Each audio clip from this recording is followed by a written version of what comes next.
By the middle of August, the grass on Samuel Pike's ranch had gone the color of old rope.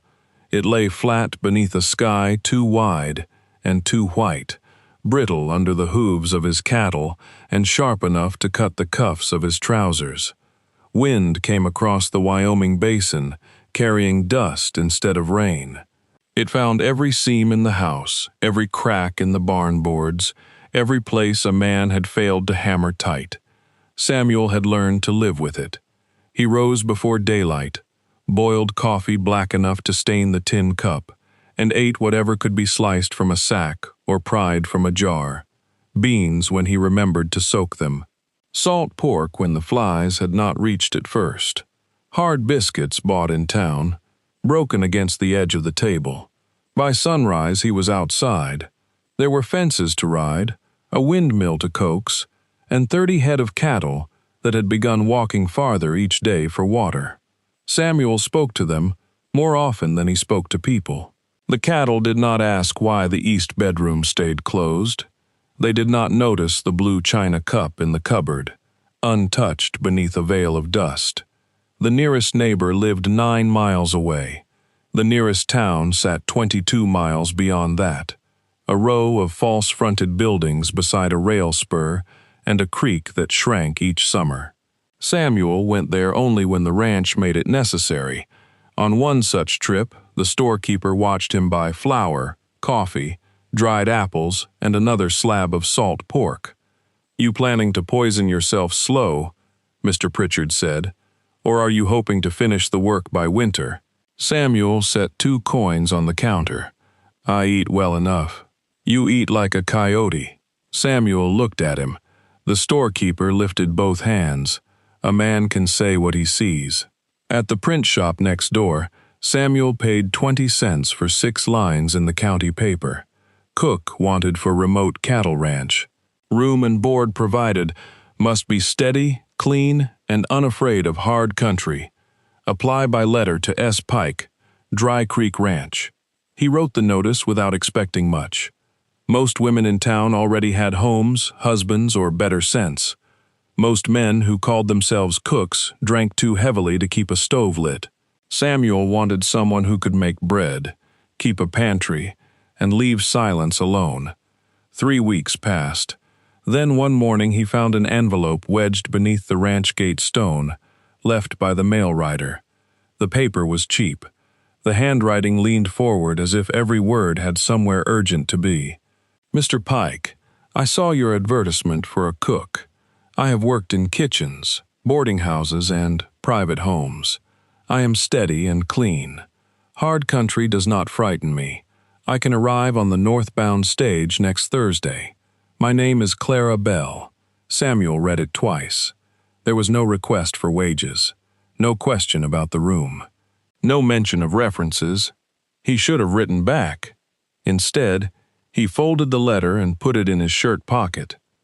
On Thursday, he hitched the buckboard before dawn and drove toward town through dust that hung behind him like smoke. The stage arrived late, groaning to a stop beside the depot. A woman stepped down holding a small carpet bag. She was thinner than Samuel expected. Her brown dress had been mended at both elbows, and the wind pressed the faded cloth against her legs. One hand held the bag, the other reached back into the coach. A girl of perhaps 9 climbed down with a bundle tied in a flour sack. Behind her came a boy no older than 6, wearing a hat too large for his narrow face. The woman found Samuel beside the buckboard. "Mr. Pike?" The boy swayed where he stood. She caught him beneath the arm. Samuel looked at the children. "You did not mention them." "No." "You applied for one position." "Yes." Clara Bell stood very straight. "I thought if I told you, you might say no before seeing that I could work. That would have been my right." "Yes." The stage pulled away. Only when its dust settled did Samuel understand that she had no return ticket. He could have left them at the hotel or taken them to the church. Then the boy's stomach made a small, empty sound. "When did you last eat?" Samuel asked. "We had bread yesterday morning." The girl looked up. Mama gave hers to Eli. Clara's face changed only enough for Samuel to see the shame she had been holding upright. He loaded their bundles.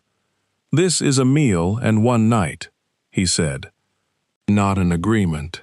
On the road out of town, he stopped beside the creek and handed back cheese, biscuits, and 2 apples. Eli took the biscuit with both hands. Clara told him to eat slowly. The ranch stood 22 miles from town, a square house of weathered boards beside a patched barn and a dry creek lined with cottonwoods. Beyond it rose low red hills beneath the white sky. Samuel saw the place through Clara's eyes and disliked how lonely it looked. He opened the west bedroom. It held an iron bed, a washstand, and a folding cot. "You and the girl take the bed. The boy gets the cot."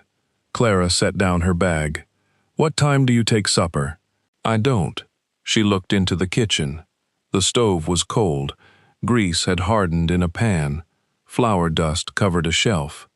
"Then I had better begin." Within an hour, onions browned in pork fat. Clara cut the sound parts from forgotten potatoes and mixed biscuit dough with cracked hands. Ruth peeled apples. Eli watched the oven. When Samuel returned from watering the team, the table had been wiped. Clara had also washed the blue china cup that had stood untouched in the cupboard for years. Samuel picked it up and put it back behind the other dishes. Clara noticed but said nothing. They ate at sunset. 1 biscuit was burned along the bottom. Samuel had not tasted anything so good in years.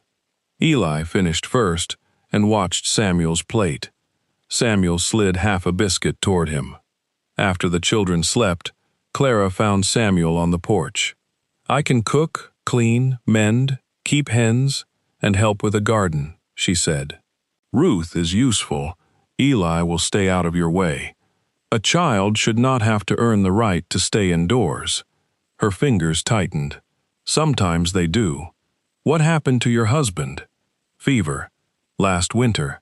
And since. Work where I could find it." Samuel looked into the dark yard. "I need a cook, not trouble." "I understand. 30 days. Room, board, and $8. At the end, either of us can say it is done." Clara breathed out slowly. "Thank you. This is not charity." "No. And no more surprises." Her tired eyes held steady. "No more that I can help." The next morning, Samuel woke to the sound of an axe. He pulled on his boots and found Ruth beside the woodpile, trying to split a piece of cottonwood with a hatchet too heavy for her arms. "You will take off a toe," he said. She froze. "Mama said the stove needs wood." Samuel took the hatchet from her and set a smaller log upright. "Hands here, feet apart." He showed her how to bring the blade down without swinging from the shoulder. The first piece did not split. The second did. Ruth looked at the clean break with quiet satisfaction. 3 pieces, Samuel said. "Then feed the hens." She nodded. In the kitchen, Clara had coffee ready and a skillet of fried potatoes. Eli sat at the table with a damp cloth pressed to one cheek. "What happened?" "Tooth," Clara said. Samuel opened a drawer, took out a small jar of clove oil, and placed it beside her. Clara looked surprised. 2 drops on cloth, he said. No more. He ate without waiting for thanks. The days found a rhythm before any of them agreed to it. Clara rose when Samuel did, sometimes earlier. A lamp would already be burning when he entered the kitchen, and dough would be resting beneath a towel. She learned how much coffee he drank and how little sugar he used. She saved bacon grease in a crock. She hung bunches of sage near the pantry door to discourage mice. Ruth carried scraps to the hens and gathered eggs into her skirt. Samuel made her a wooden box with a handle so she would stop risking the eggs. He left it on the porch without explanation. Eli followed Samuel at a distance. At first, the boy trailed him from the house to the barn and stopped there, afraid of the horses. Then he began sitting on the lower fence rail while Samuel forked hay. A week later, Samuel found him inside the stall with the old bay mare, one hand resting on her nose. "She bites," Samuel said. Eli pulled back. "She does not," Samuel added, "but you ought to know a horse before trusting it." The next morning, he showed the boy how to hold out a flat palm with a pinch of oats. Clara worked as if rest might be taken from her. She scrubbed floors on her knees. She emptied cabinets and washed every jar. She boiled sheets in the yard, repaired curtains, and mended 3 of Samuel's shirts before he knew she had found them. On the 12th day, he came in from the north pasture and found her standing on a chair, wiping the top of the kitchen wall. "You are paid to cook," he said. "I know." "Then cook." She looked down at him. "Supper is in the oven. Sit for an hour." "I am not tired." "You are shaking." She climbed down carefully. Samuel poured water into a cup and set it near her hand. Clara drank because he remained there. That evening, rain clouds gathered over the western hills. They built dark and high, promising relief. Samuel and the children stood in the yard while wind swept cool across the dust. Eli held out both hands. The storm split before it reached the ranch. Rain fell in gray curtains to the north and south, leaving Dry Creek beneath clear sky. Eli watched the distant water. "It missed us," he said. "It often does," Samuel replied. Clara came to the doorway with a basket of laundry against her hip. Samuel looked at her face, at the old habit of disappointment settling there without complaint. He walked to the windmill and spent the last hour of daylight clearing the garden trough. The next morning, he marked a patch of ground behind the house. "There is enough well water for beans and squash," he told her. "Nothing foolish." Clara knelt and worked the soil between her fingers. "It needs manure. There is a barn full." For the first time, she smiled where he could see it. It was a small smile. It changed the whole yard. By September, green rows had appeared behind the house. The children grew less careful around food. Ruth stopped hiding biscuits in her apron. Eli no longer licked his plate when he thought no one watched. Clara still counted every potato before peeling it, but sometimes she put the largest one into Samuel's bowl without looking at him. He began bringing things home from town that were not on her list.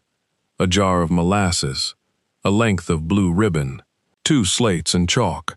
Clara found the slates on the table. "For lessons," Samuel said. "I teach them in the evenings." "I know." Ruth traced letters after supper. Eli drew cattle with too many legs. Samuel sat near the stove repairing harness, listening as Clara read aloud from an old school book. He told himself he liked the sound because it filled the room without asking anything of him. One cold morning, Clara found the east bedroom door open. Samuel stood inside, beside a bed covered in a white sheet. The curtains were faded blue. A woman's brush lay on the dresser. Beside it sat a framed tintype turned face down. Clara stopped in the hall. "I was looking for winter blankets," he said. She did not step closer. "There are some in the cedar chest," he added. Clara nodded.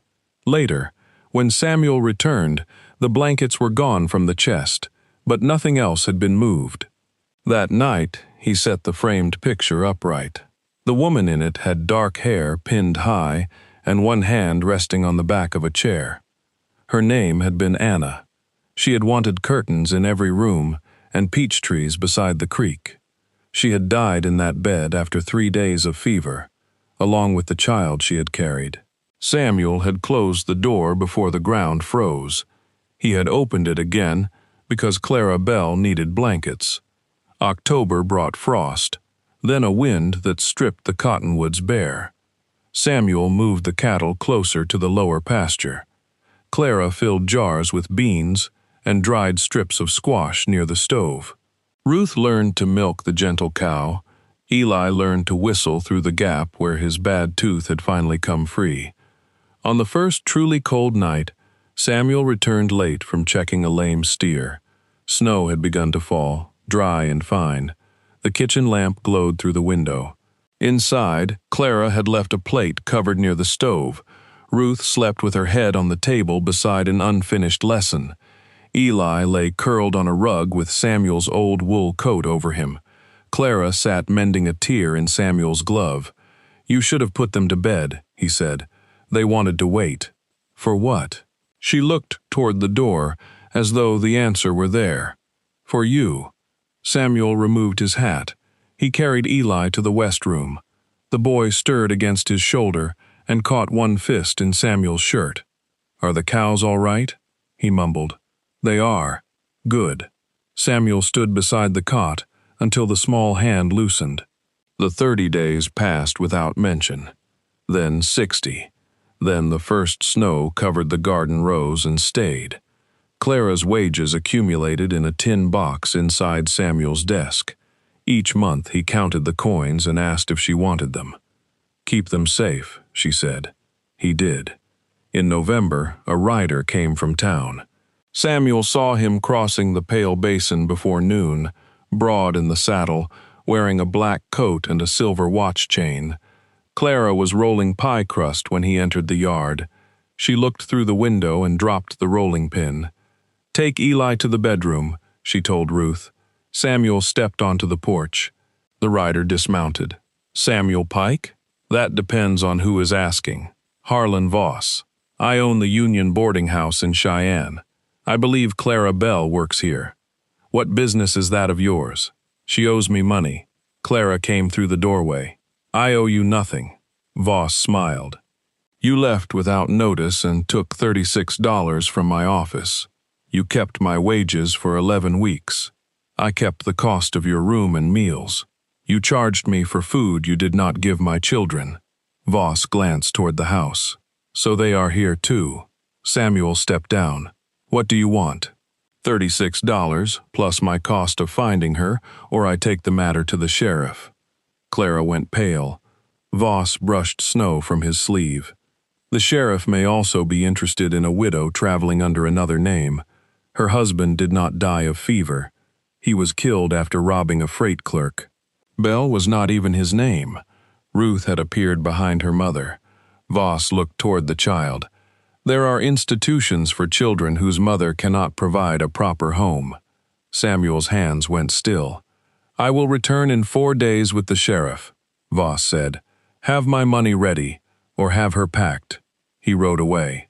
Clara went inside and began gathering clothes. "What are you doing?" Samuel asked. "Leaving before he comes back." Ruth folded Eli's shirt with trembling hands. Samuel looked at Clara. Was he telling the truth? Some of it. Her husband had been Daniel Mercer. He stole money from a freight office and died when a guard caught him. Clara had known of the theft afterward, though she had not planned it. She took the children to Cheyenne and worked in Voss's kitchen.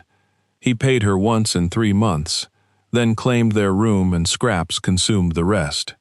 "When Eli became sick, I found my wages written beside my name in his account book," she said. "I took only that amount. I broke the window because he had locked the office." "Why call yourself Bell?" "My mother's name." "Why not tell me?" "Because men hear the worst thing first." Samuel looked toward the desk where her wages were kept. "You lied." "Yes." "You promised no more surprises." "I promised no more that I could help." Anger moved through him, not only at Clara, but at Voss, Daniel Mercer, and himself for believing the past could be kept outside by a closed door. "You brought trouble into my house." "I know." Ruth lowered her face. Eli stood behind her, holding the wooden egg box Samuel had made. Clara closed the carpet bag. "I am sorry for the way I came. I am not sorry I kept them fed." She took the children to the barn and began harnessing the small wagon. Samuel let her go as far as the barn. In the kitchen, 3 cups stood beside the basin. Chalk dust covered one corner of the table. A blue ribbon hung near the mirror. On the stove, Clara's stew simmered because she had prepared supper before Voss arrived. Samuel remembered the east bedroom, another winter, and the safety he had tried to build from emptiness. He opened the desk. Clara's wages came to $24. He added 12 from his own purse and carried the money to the barn. "You cannot reach town before dark," he said. "We will stop at the Miller place. They are east." Voss rode south. He held out the coins. $36. "I will not pay him with money I earned. It is not for him. It is yours." Clara stared at the money.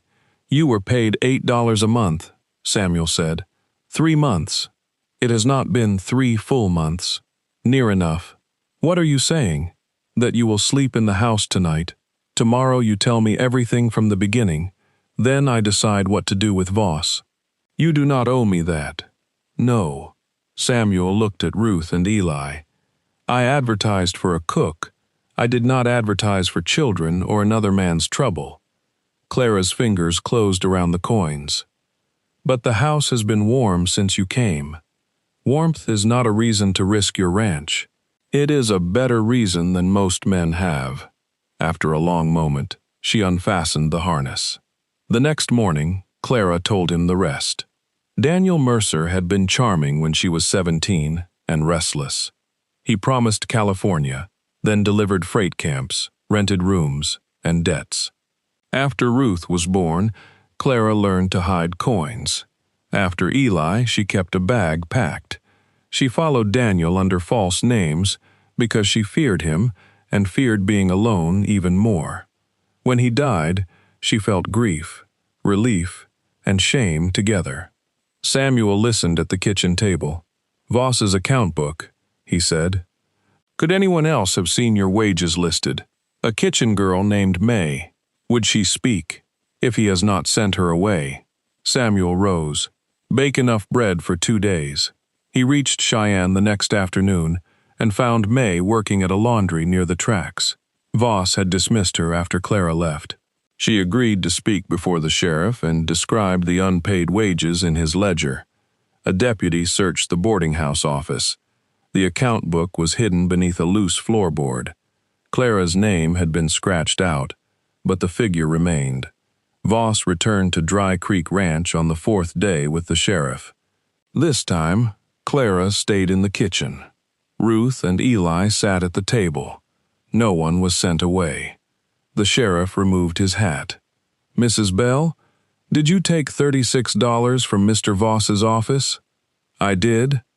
"Was it listed as wages owed to you?" "Yes." Voss entered behind him. She broke in. "The money was mine until I chose to pay it." The sheriff looked at him. "Your ledger says otherwise." Samuel poured 1 cup of coffee and placed it before the sheriff. He offered none to Voss. "Breaking the window was unlawful," the sheriff said. "Taking wages recorded in her name is another matter. Mr. Voss will not press the property complaint." "I agreed to nothing," Voss said. "You will, unless you want every kitchen hand in Cheyenne asking me to examine your books." Voss looked at Clara. "You think this rancher will keep you when he knows what you are?" Samuel stood. "She is my cook," he said. "The children live here." "For how long?" Samuel opened the door. Cold air swept snow across the floorboards. Voss left. After the sheriff followed, Samuel closed the door. For a time, the only sound was Eli's spoon against his bowl. Clara put both hands on the table. "I will not have you thinking gratitude means I belong to you. I don't. I will not stay because I am afraid to leave." "Then don't." Pain crossed her face. Samuel pulled out a chair. "Stay because you choose it. Leave because you choose it. But stop packing every time someone raises his voice. You make that sound simple. It is not." He glanced toward the east room. "I closed half this house because I thought empty rooms hurt less than losing what filled them. Then you came here and lied to me." A small sound escaped Ruth, almost a laugh. Samuel looked at Clara. "You lied. The boy ate my biscuits. The girl nearly cut off her foot. You moved my jars, scrubbed my walls, and planted beans in dirt that disappoints everything living." Clara pressed her lips together. "I asked for a cook," he said. "What arrived was 3 hungry people who needed a door left open." He placed the ranch key between them. You worked for that key. It is not charity. And if I take it, then stop waiting on the porch like a visitor." Eli came around the table and leaned against Samuel's arm. Samuel did not move away. Clara picked up the key. Winter settled hard over Dry Creek. Snow buried the garden and reached the lower fence rails. Samuel and Ruth carried feed to the cattle before sunrise. Eli held the lantern and complained that his toes were freezing. Clara kept soup near the stove and bread rising beneath a cloth. In December, Samuel opened the east bedroom fully. He carried Anna's dresses to a trunk and placed the tintype on the mantel. Clara washed the curtains. Ruth dusted the dresser. Eli found a wooden cradle in the closet and asked what it was. Samuel told him. The boy touched one runner, then left it alone. By Christmas, the east room had become a schoolroom. The cedar chest held books instead of blankets. 2 slates hung on the wall. Clara placed a small jar of dried wildflowers beside Anna's brush. She did not ask permission. Samuel did not remove it. In spring, the creek ran for 12 days. The children shouted when water first reached the stones behind the house. Ruth took off her shoes and stepped in. Eli followed and fell to his knees, soaking his trousers. Clara stood on the bank laughing. Samuel had heard her laugh before, but never like that. The garden returned. Beans climbed their poles. Squash leaves spread broad over the soil. Near the cottonwoods, Samuel dug 2 holes and planted peach saplings brought from a nursery beyond Laramie. Clara watched from the porch. "Peaches may not grow here," she said. "I know. The frost will take the blossoms." "Maybe." She came down the steps and pressed soil around one of the roots with her hands. They worked side by side until sunset. That evening, 4 plates sat on the table. Ruth read from the school book. Eli drew a horse with the proper number of legs. Clara cut the last loaf into thick slices. Samuel came in from the barn and closed the door against the cooling air. His chair waited where it always had. Beside it, on a low peg near the wall, hung 3 smaller coats. Clara passed him the bread. Their hands touched, and this time neither pulled away. Outside, the basin stretched empty beneath the stars. Wind moved through the dry grass and crossed the ranch as it had, long before any of them arrived. Inside, the lamp burned steady. The key remained in the door.